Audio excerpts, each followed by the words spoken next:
Hey everybody, Brett from AstartesGaming here, back with another Mountain Blade 2 Bannerlord developer blog video. Today we're checking out the developer blog for 11/16/2017. I'm a bit behind the eight ball here. It's almost time for the next developer blog that'll be coming out on the 23rd. However, I need to cover this one, so we're going to go ahead and do it. And it's Weapon Physics Part 2, so I am a bit interested in this because Part 1 was a bit informative, at least more so than some of the other Q&A type stuff we've been getting. So, anyways, let's see. All right. So, in the previous blog in this series, we described how Bannerlord's new weapon physics model derives swing and thrust speeds of weapons from their physical characteristics. We talked about how weapon crafting plays a role in determining these properties, and how this gives players the freedom to create a weapon which will complement their own fighting style.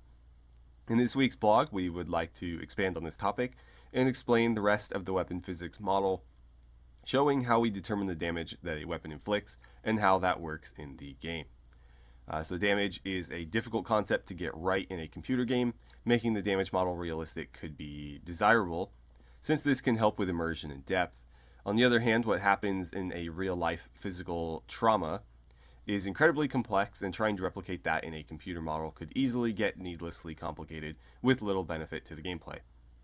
So while working on the system, we made great use of an excellent article at thearma.org. I think it's thearma.org, or it could be like the Arma. I don't know. I'm going to go with the Arma because I like Arma. Written by George Turner. The article was an eye-opener about the intricacies and fine points of weapon dynamics. Of course, during implementation, we had to make several simplifications and assumptions, and if there are any unrealistic elements or errors in the end result, the fault lies with us and not the article. So energy and damage.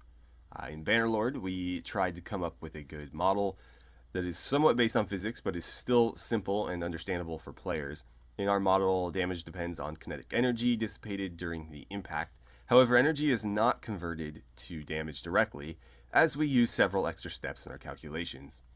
So, types of damage. Let's keep this down here so you guys can see it. A weapon hit can have three different types of damage: cutting, piercing, or blunt damage, and they have different trade-offs. So we have the same three damage types from Warband. Cutting weapons are most efficient in converting kinetic energy of the weapons into hit point damage. However, it is also least effective against armor. Okay. Blunt weapons may require more hits for taking down an opponent. However, they make up for this by being least affected by armor. They could have worded that differently, because they say least effective against and then least affected by. So I would say most effective against armor if we're going to stick with the convention they used before, just to make comparison easier. So cutting, least effective against armor. Blunt weapons, most effective. And that makes sense. That's how it's pretty much always been in every video game ever. And is sort of, accurate to real life. And the piercing weapons sit somewhere between cutting and blunt weapons. Okay. So they're just in the middle. That's fine. So apart from kinetic energy and damage type, weapons also have a damage factor that can increase their effectiveness. Better made, more expensive weapons will inflict more damage. Alright, so speed bonus. As our calculations are physically based, we no longer need to calculate an extra speed bonus like we do in the previous games of this series. We simply get the attackers and targets' velocities and feed these into our equations. This results in a realistic and accurate way where the attack damage is affected by speed. It looks like they're still showing the speed bonus in Bannerlord, though. I guess to just help players and not remove that, so you have a better idea of what's happening, even though there isn't technically a speed bonus happening. One takeaway from this is you can now use two-handed pole arms on horseback. In Warband, for example, in our Kingdom mod Let's Play, there's a bunch of two-handed polearm weapons like the hafted mace and the pole hammer that I've collected, but you can't really use them on horseback other than as like a thrusting weapon because there's no two-handed swing animation from horseback. So either you can go into Morg's editor and allow them to be swung with a single hand from horseback, or you kind of just have to use them as thrusting weapons or not use them at all.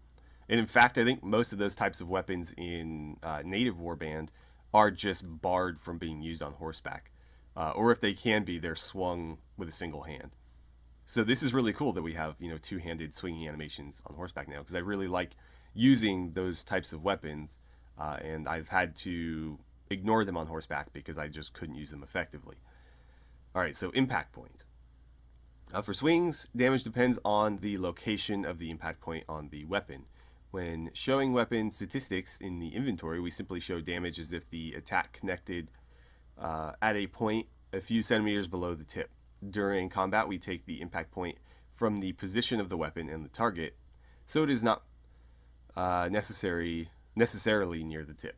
So, for example, an axe that advertises itself as having 80 damage can deliver much less if it hits the target near the grip.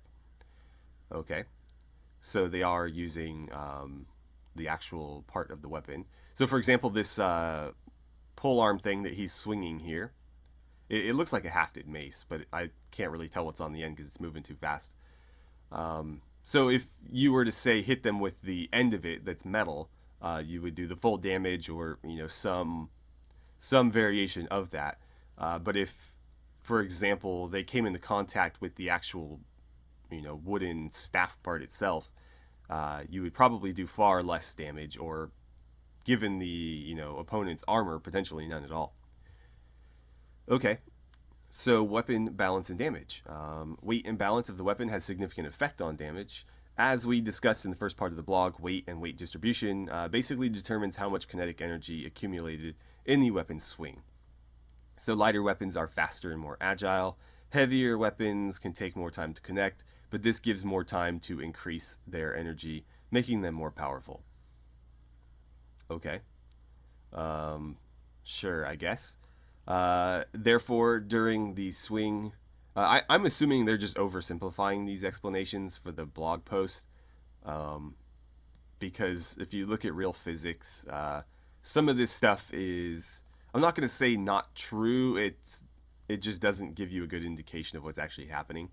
So I'll ignore it and just chalk it up to them oversimplifying. Alright, so anyways, therefore, during... Did I go over those? I think I did. So during the swing, the muscles work to speed up the weapon, increasing its kinetic energy. When the impact happens, this energy can go three places. So some of the energy will stay with the weapon, since the weapon will not necessarily come to a complete stop. Also, a significant portion of the energy will go into the impact with the victim. This is the part of the energy which does the actual damage. As the attacker, you will generally want this to be as high as possible. Hitting the opponent at an optimal point may ensure that more of the energy goes to the impact rather than being retained by the weapon. And lastly, a portion of the energy will go into kicking back the attacker's hands. Not only does this do nothing to the opponent, but it also affects the attacker adversely. In the game, we model this as an attacker stun, which means that weapons with high kickback will make you unable to attack again for a short while after your current attack connects or is blocked.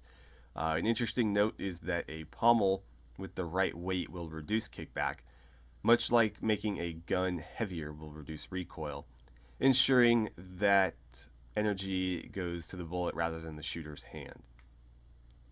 Okay, that makes sense. I mean, you would think that... actually, okay, so it seems like what they're saying there is that while heavier weapons might take longer to swing, they will be less affected by this sort of like rebound effect. And so in some cases, having a lighter weapon will actually allow you to attack less quickly because you'll be suffering from more of that rebound.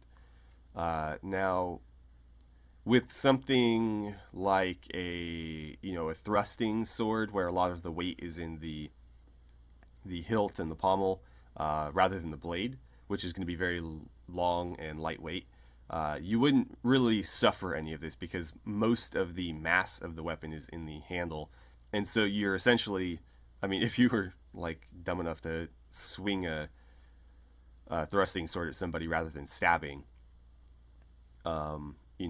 you'd basically just be whipping them with the end of it. However, with a more traditionally balanced sword, like a long sword or something, you would probably suffer a lot more of this because you have, this center of mass somewhere, probably along the blade, and so that mass is what's going to be, hitting the other person and rebounding in your hand, which, once that mass is being accelerated in the opposite direction, it's, you're actually going to have to put some effort into stopping it. Anyways, overall for Bannerlord, we strive to create a physics-based combat system that will give realistic and immersive results without making use of hidden random variables. This allows players to craft different weapons with individual characteristics and strengths. Hopefully, as players become familiar with the system, they will keep creating new weapons and discovering new techniques, and this will serve as a good base to make the game's combat fun and interesting. Okay, so yeah, it looks like they're trying to stick close to Warband's system. You still have like the 4 cardinal directions to attack and block from. All they're trying to do is basically bring the actual calculations from that system that were happening under the hood into like more modern techniques with the more modern engine. So they're actually using physics now, whereas before they were not. And then with all that, we can now create our own weapons in game and have them modeled realistically through that engine and those calculations. So next week's blog, they're talking to one of their 3D modelers. If you have questions, you can leave them in the reply. It's probably too late at this point. But yeah, another Q&A. Not really looking forward to that, but maybe we'll get to see some cool armors and weapons or something, because I imagine it'll show off some of his work as they have with a few of the other artists. So looking forward to that at least. And they always try to sneak like one little tidbit of information in the Q&As, so hopefully we get one. There's been like 1 or 2 where we didn't, but for the most part we've gotten like one good chunk of info. So anyways, thanks for sticking around. I always enjoy talking about some Bannerlord with you guys.